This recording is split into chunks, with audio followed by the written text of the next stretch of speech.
Hi, and welcome to the Ladies' Room. I'm Judy McDowell, your host, and today I have with me John Nicholson, who is an extremely interesting person, and he has an organization called the CCRG, and that means Concerned Citizens Close. for Restructuring Government? Very close. Citizens Committee for Restructured Government.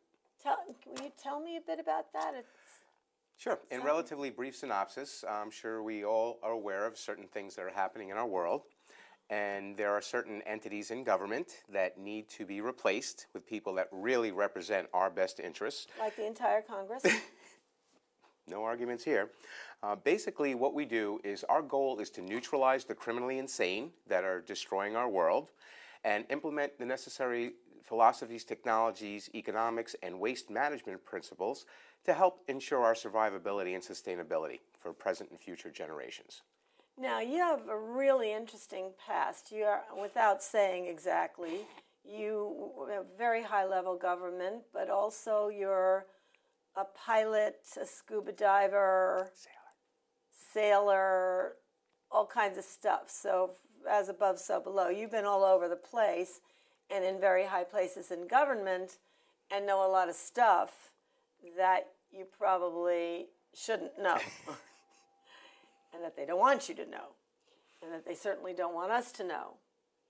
Absolutely. But I don't know these chemtrails that are going around.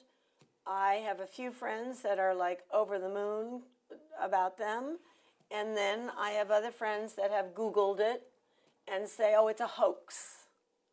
What is the deal with chemtrails? I mean, we're going to talk a lot about the environment and stuff that's going on, but in particular, because we see them all the time out here. What is it? Basically, there's a law on the books to ban chemtrails over Long Island. I spoke a while back. If you Google, go to YouTube and do a YouTube search, first name, last name, and geoengineering. I was actually the first speaker to speak at government hearings to ban chemtrail spraying. You're also a scientist. I'm sorry? Aren't you also a scientist? No, I'm not. People occasionally, I do intelligence work. We're a research organization, so I dabble in many different things. Okay. But as far as a formal training, no.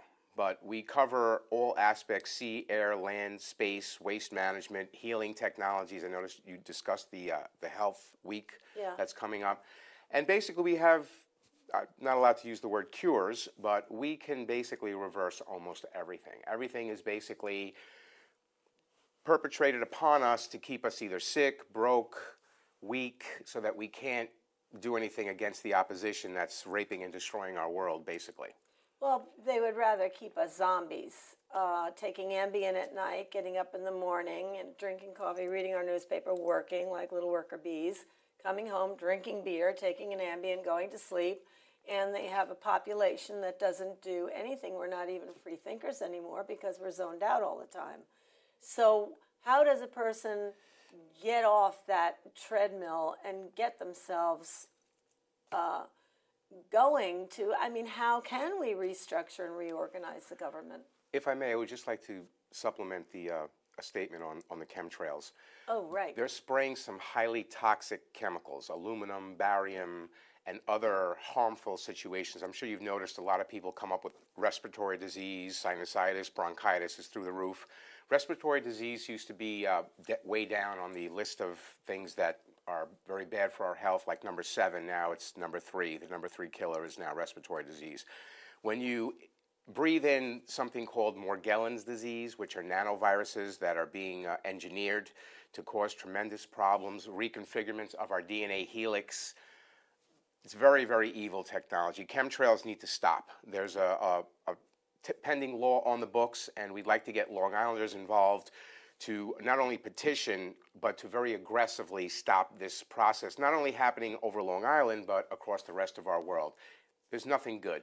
There's nothing good about chemtrails. They're not making the world a better place. They're making us sicker, weaker, destroying the proper functioning of our mind. A lot of people are having memory issues. This is not Alzheimer's. These are externally induced.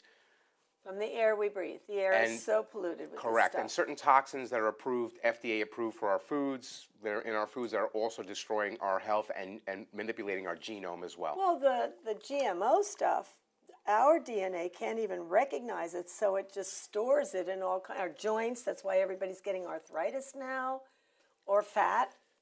It really is just criminal that. It is. How do we stop this GMO thing? The interesting thing about GMO is when you splice a virus gene into produce or any other food, when a virus enters your body, it has a protein bonding agent. That protein bonding agent bonds to the cell-making machine of your body and says, now you're going to make more copies of me.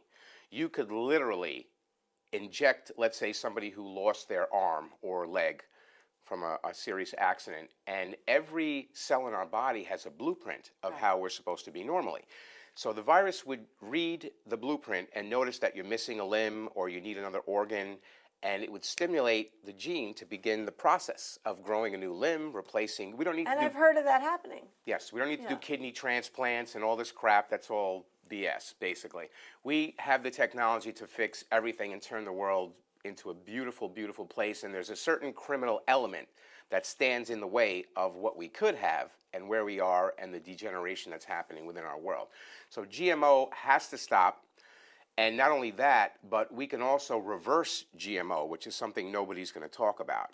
If you study molecular biology, we can actually introduce something into our environment to bring the genome back of crops back from the to mimic the gene of the 1800s. So you can bring foods back to a highly organic state, but they're not going to give us this technology. They're not going to, we can't just ask for it. We can't vote. Voting doesn't work.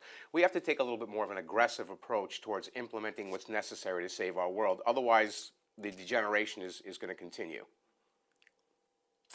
It's like that movie Network, you know, we're mad as hell and we're not going to take it anymore. I think that people, a large amount of people, and certainly with the internet, everybody can connect, and we need to say we're mad as hell and we're not going to take it anymore because GMO foods are poisoning.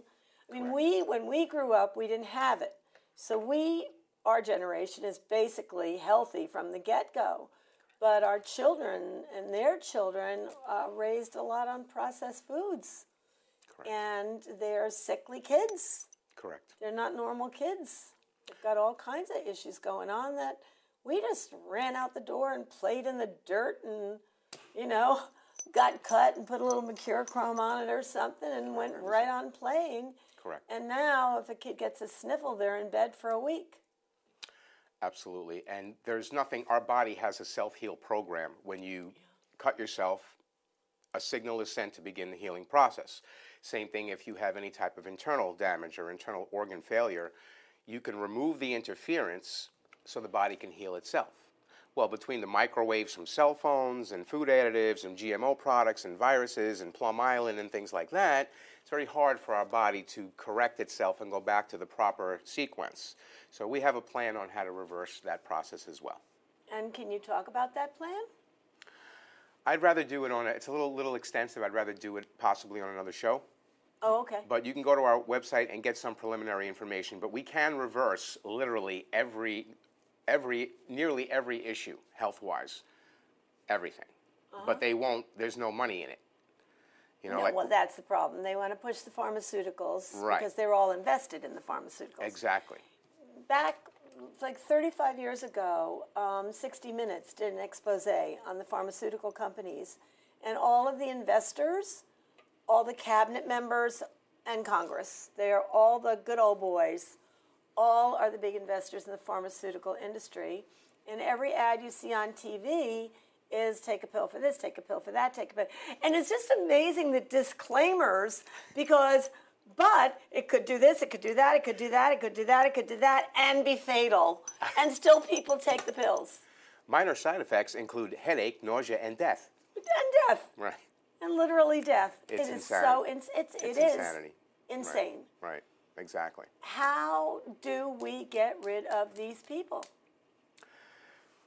You mentioned something about 60 Minutes. Before I answer your question, I would like to say something to your audience pertaining to fluoride. Fluoride was used by the Nazis in the prison camps to keep the prisoners docile and sheep-like. It was also used in insecticides and rodenticides. Fluoride should not be in drinking water, toothpaste, nothing. Nothing. Everyone's always like, prove it, prove it, prove it. No problem. CCRG has plenty of proof. Look up a lawsuit, Dr. William Marcus versus the EPA. Dr. William Marcus was the chief toxicologist of the EPA back in the 90s. He was fired from his job for exposing that fluoride is toxic. It's a carcinogen. He was fired around 96. He sued them, got his job back, because remember, as the chief toxicologist, he has access to electron spectroscopy and other analytical equipment, so you're not going to say he's full of you-know-what. Right. Sued them, got his job back, $50,000 in compensatory damages, and 60 Minutes was supposed to do a show on Dr. Marcus. Did you ever see it? No.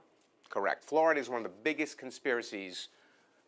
So fluoride is used to keep people docile too. Correct. So even if you're not taking the Xanax and the Ambien, Correct. You're using the fluoride twice a day. Correct. And does it at least help you sleep? It actually cuts your lifespan considerably. Really? It's a cumulative poison unless you do chelation therapy to expel these And just toxins. for the brief time that it's in your mouth. It collects. And if you're brushing, which most people are, it's probably one of the most horrific additives in our personal hygiene products imaginable. And something needs to be done to stop fluoridation of municipalities. Well, at least out here we have well water, so we don't have the fluoride. But now all the pharmaceuticals are really seeping through. I mean, God knows what's in our water now. Correct. Correct. And one of the things that we proposed was electron spectroscopy of everything. And post that, like we need to create a new FDA of the people. So this way we can take foods, personal hygiene products, water, our atmosphere, run it through electron spectroscopy, which magnifies. What is electron spectroscopy? Everybody's spectroscopy. Everybody's familiar with what a microscope does, Yeah. with a series of lenses. Yeah. 500, 1,000 magnification. Electron spectroscopy can go up into the millions. Okay. So now you know the can parts. actually see the whole cell and Correct. the electrons and the protons. Correct. And you can analyze in the parts per million and parts per billion what's in our food, air, water, etc. And that's what we need to do. We need to have an electron spectroscopy lab that will analyze everything and post the sites on our website, which everyone can see. And do it quickly. Yes. Don't take 25 years to study something and Absolutely. 25 years later pull it off the market because, oh, sorry, Correct. Because it's carcinogenic.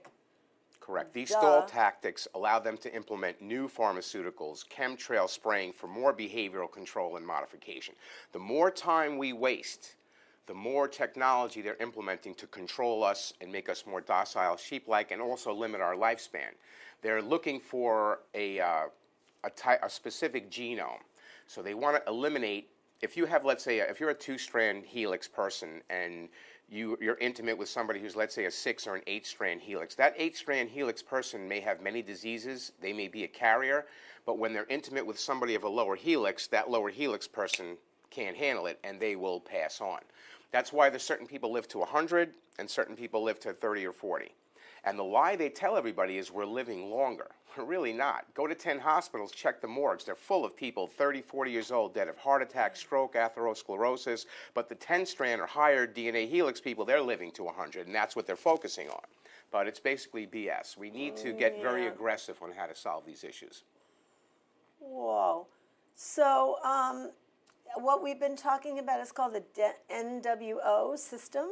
Correct. What The is New that World Order. New World Order. Oh, yeah. Right. The New World Order. Right. The bad guys, their job is to implement whatever's necessary to kill off certain undesirables and to create a manipulation of our genome to create a type of hybrid human that will perpetrate their agenda. Correct. Yeah. Correct. So, Yeah. and that's also why a lot of fluoridation doesn't happen out here, because the guys that basically run the world are called Freemasons. Now, you can look up Illuminati, and there's a Bilderberg group and all this other, group, right, the right. Bilderbergers, It's yeah. all under Freemasonry. You look on the back of your dollar bill, what do you see? A pyramid, Yeah.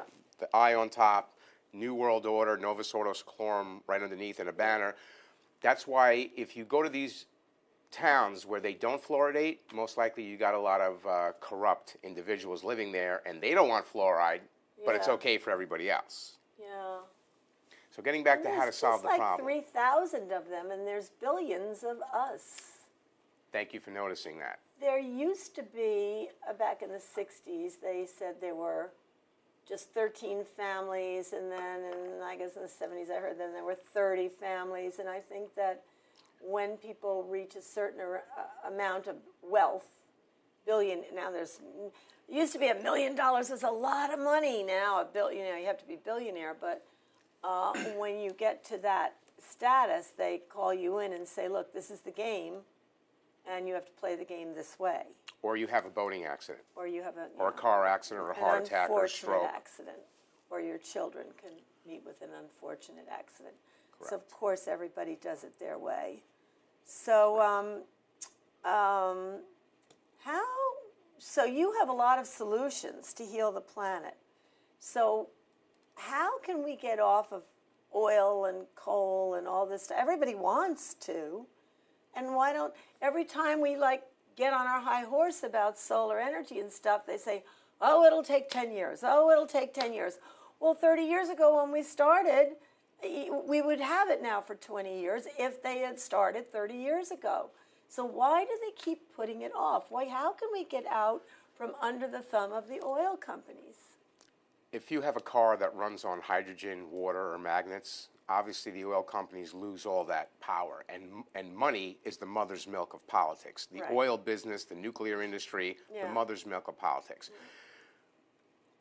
At this point, I'm going to get a little more aggressive because you can't solve this problem at the voting booth. It's not going to happen. You can't elect this official, that official. It doesn't work. Our Constitution specifically states that we need to have a civilian military. And what we do is we are recruiting people from law enforcement, military personnel, and the average citizen who realizes that there's something wrong with our world and we need to get together real quick, regardless of race, creed, color, and religion, and create a private military, a private police force. Once we have that, then we can begin to put these government leaders, including people in very high positions in the White House and in the intelligence communities, NSA, CIA, places like that, and they must be physically removed from office. It's not going to happen at the voting booth.